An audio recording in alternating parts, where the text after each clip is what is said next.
Greetings from Singapore. Today I will do a video on 13 biggest mistakes tourists make in Singapore. You hear it right? So let's get started. Number one will be they underestimate the heat in Singapore. So it's very hot, right?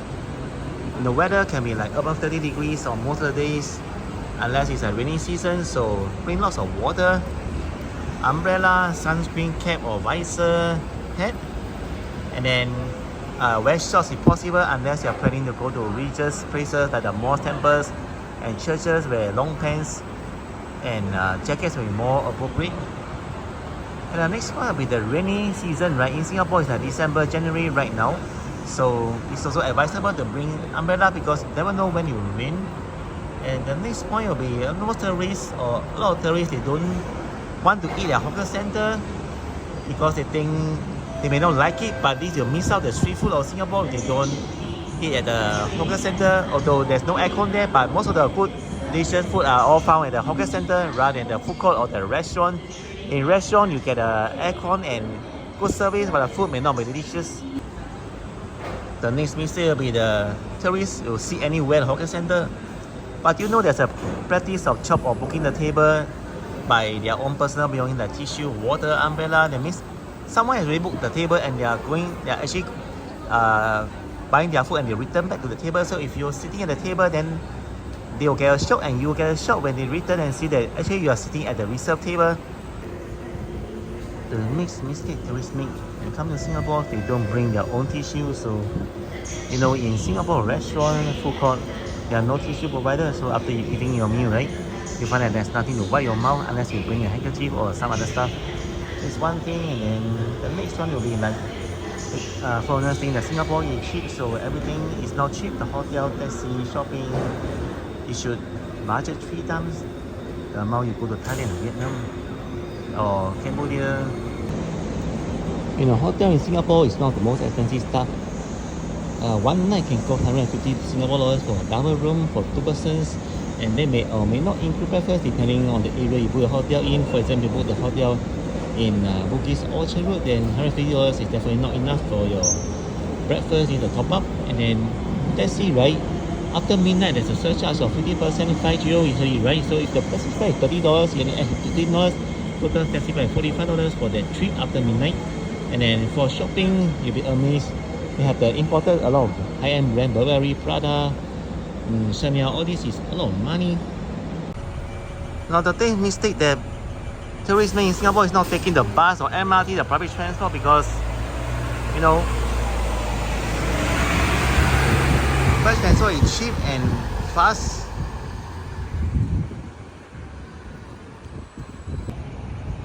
The MRT subway is fast and cheaper than the taxi and Grab. You can get from one area of the island, like from Clementi to the Changi Airport, in just less than 1 hour. I'm at Clementi area right now, and there's a subway of Singapore.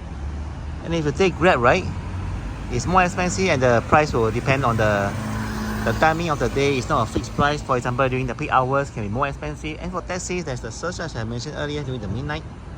But for the subway MRT, you cannot have your food and drink and cannot bring durian because it's smelly.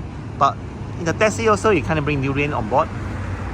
But the thing about taking a private transport is like Grab or taxi, right? You can sit 100% guaranteed you can have a seat. But if you take the subway, there's a 50% chance that you may stand, 50% chance you can get a seat, or even less chance you get a seat on weekends or public holidays.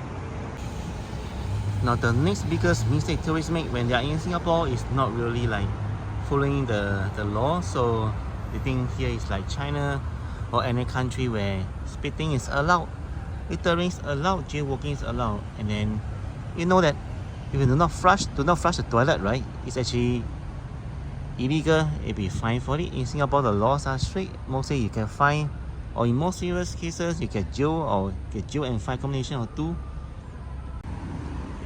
The next biggest mistake that tourists make in Singapore is that they think that Singaporeans understand their English 100% and the foreigners will understand the English of Singaporeans 100%. This is not the truth, because the English here is more Singlish, which is like a combination of the Singapore accent and the English.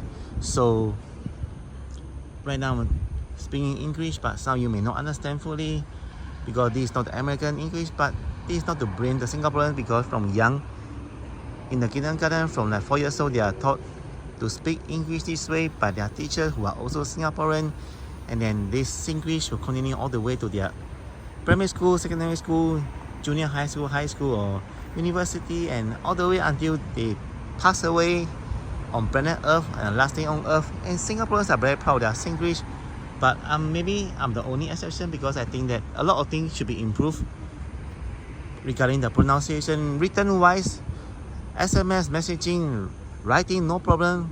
We write the same as the American English, but when we speak, right, there is something missing. There's not a 100%.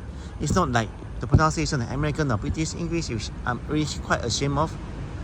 But then once you want to change it, right, it actually takes a lot of time. And once it's like in your adulthood already, more or less, it's ingrained in your memory.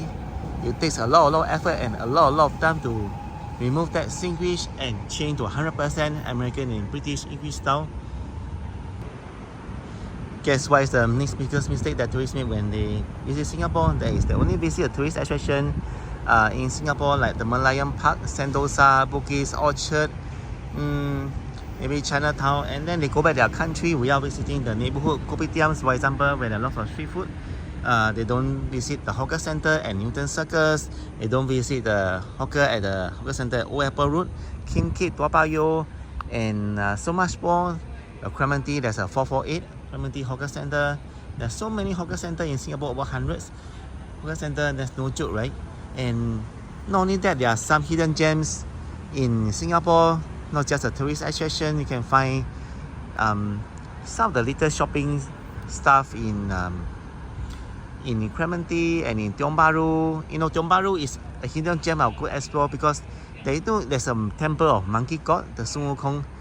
They close at 4 p.m. every day, and not only that, they have a lot of murals, art murals, and also quite a lot of other temples also. I'm really quite keen to plan my journey in the next few days, so stay tuned to my channel. And finally, the last mistake, number 13, biggest mistake tourists make in Singapore will be not watching my video for more future travel tips. I know it sounds corny, right? Anyway, hope that you guys learn something from this video. For Singaporeans that who watch this video, you will understand, right? Because you're perfectly 100% Singaporean. But if you're a foreigner, not a Singaporean, then hopefully you will like understand and know more about the situation when you come to Singapore, and about how come certain Singaporeans behave this way, and then what's the mistakes that you can avoid by following the travel tips in this video. Alright, please take care. This is a Clementi area. I'll see you guys in the next video. Wishing everyone peace and luck in the coming New Year, CNY 2026. You know, the Chinese New Year is coming next month, and now there are a lot of Pasar Malam, which is night market. So I've been visiting some of them. There's a Hougang one, Sengkang one, and the Chinatown one, Upper Cross Street and Smith Street opening like 1 or 2 weeks time. I'm just excited to do some videos and share you some cookies. I bought the pineapple cookies and some prawn crackers. Okay, I think I've spoken too much, so take care one. This is a final. Bye bye.